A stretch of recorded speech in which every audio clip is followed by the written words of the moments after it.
episode of Sideline from the Headline. We're going to talk about the latest developments in the stray dog shelter case and what the Supreme Court hearing was all about today. This matter has taken the country by storm. I'm Anushka Jagtiani and I'm joined by Executive Editor Afrida Ali. Afrida, hi. What are the latest developments? What did the Supreme Court say today? You know, the larger bench is still considering, it's still adjudicating on the matter. The matter has not been settled. So what it has done essentially is that it has reserved its decision on the matter, and the plea was to put a stay order. What was it hearing? It was hearing a plea of animal activists, animal lovers, dog lovers, to put a stay on the previous order of 11th August, since that was very atrocious as per animal activists, the fact that you want dogs to be rounded up and put in shelter homes, and that could spell doom for them. Basically, they feel that it's like a jail term and a death sentence. That's what their main argument is, that why such a harsh ruling which amounts to animal cruelty. But yes, let's, Anushka, talk about the fact that that would be taking a rather one-sided view, because the problem has many dimensions. Yes. What do you feel? Absolutely, it has many dimensions, and I do feel that a lot of animal activists are getting very frenzied over this. They're extremely outraged. Fine, yes, you don't want to cause harm to any living being. That is true, and they say that the shelters, there are not enough shelters, number one, and they're in terrible conditions, so basically it's a death sentence for the dogs. But as you said, you have to look at all aspects of it. You can't have the streets overcrowded with dogs. Yeah, we have had cases of little children getting mauled. I've read many cases in the past year itself. Yeah. Elderly people getting mauled. You can't take morning walks. Can't take children to the parks. I know that is a fact. Even in my neighborhood, very difficult to take the children out on the pavement or to the parks. A lot of stray dogs. So what do you do? Yeah, because it has reached this proportion, Anushka, because the local authorities, civic bodies did not do their job. That much is clear to everybody. The fact is, now look at the figures. We are talking about something like 10,000 dog bites every day in India, across India, if you look at the numbers.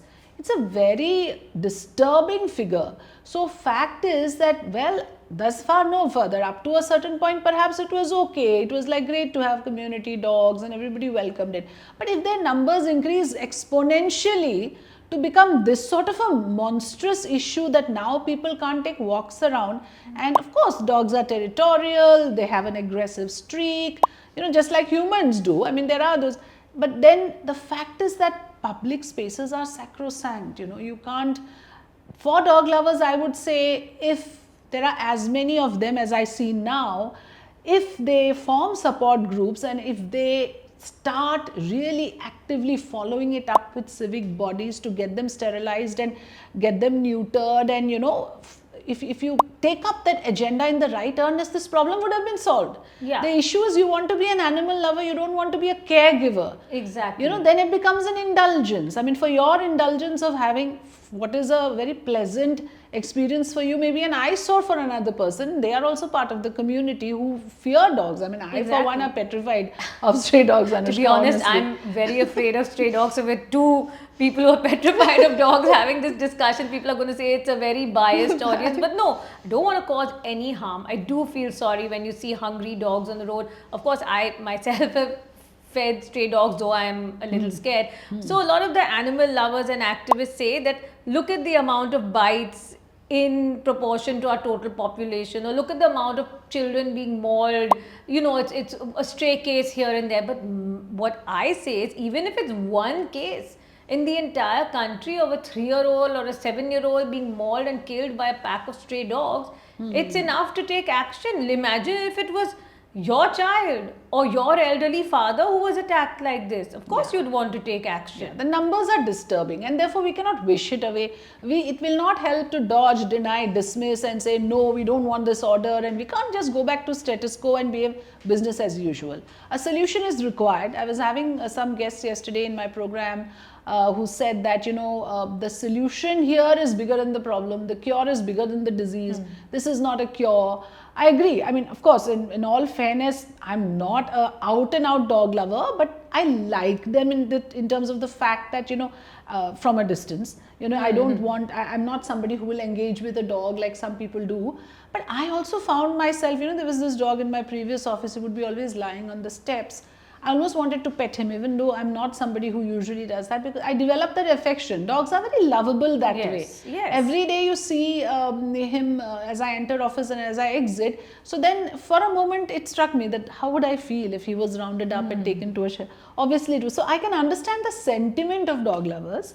But at the same time, I think you gave a very nice example of somebody who is a dog lover and yet feels that the order is not unfair. Can you tell us about that? I read a tweet by Rajya Sabha Member of Parliament Milind Deora, who's a big dog lover and, I'm sure has pets himself, who said that, look, as a dog lover, I would hate to see these animals being, tortured and killed. But at the same time, think of the common man who's taking public transport, who's walking on the streets. So a lot of the, hardcore activists, pet lovers seem to be from a more affluent strata. They don't have to take public transport. They don't have to walk on the pavements too much. So they're not going to experience, the vicious side of these animals. So they can hardly speak. Also, I have another point. Like, I believe that if there's so many pet lovers, so many dog lovers, animal activists, why can't they pool in money and build nice shelters? Instead of depending on authorities, for the love of the dogs, do it. For the love of the dogs. Now that we have seen this outpouring of emotion, it can be channelized. Put your money where your mouth is. No, so another thing is, why can't, a lot of people who love dogs are only adopting, they're not adopting strays. They're going to fancy breeders and buying pedigreed, expensive dogs. Which is where I feel it's a very entitled position to say, okay, don't send, I will not adopt them, but you can't send them to shelters. I'm not saying shelters is the best solution, but at least, and then if you really care for their well-being and their dignity, you can always work towards it in a more active manner, which would have forced authorities also, because you see, dogs may not vote, but dog lovers vote. So I guess that could be a constructive way of looking at it, that we will vote you out if you do not do these, neutering and sterilizing program on the war footing. And I, in fact, feel that instead of the court saying that, round them up and take them to shelters, it would have made sense more to say now immediately on war footing get started with sterilization. That could have been a better order, because cost-wise this is far more expensive affair to have that many shelters built and that many staff and paraphernalia deployed. You could have rather said on war footing, let's have mass sterilization today. Exactly. But that is also, I don't know, you need manpower, maybe that's difficult. I don't know what the problems are with that. But now that it's come to this, I think like a lot of activists should now start raising money to build shelters. I mean, for example, Ratan Tata was a great dog lover. Everybody knows him for that. Tatas could definitely. If each dog lover adopted 10, one adopt 10, the problem is automatically solved. But anyway, one last point about how in the advanced world, Anushka, we don't see strays, and that says it all. There's no dearth of dog lovers there. So somewhere authorities have failed, somewhere civic society has also failed. It doesn't just help to do lip service and come out in large numbers when things like this happen. Where were you all this while? The matter was always something of concern. No, civic authorities have definitely not done their job. They are kind of waking up in the wrong way right now. But let's hope together, private-public partnership, we can find some solution. If we can find a win-win, nothing like it. Absolutely. Thanks you so Sabrina. much.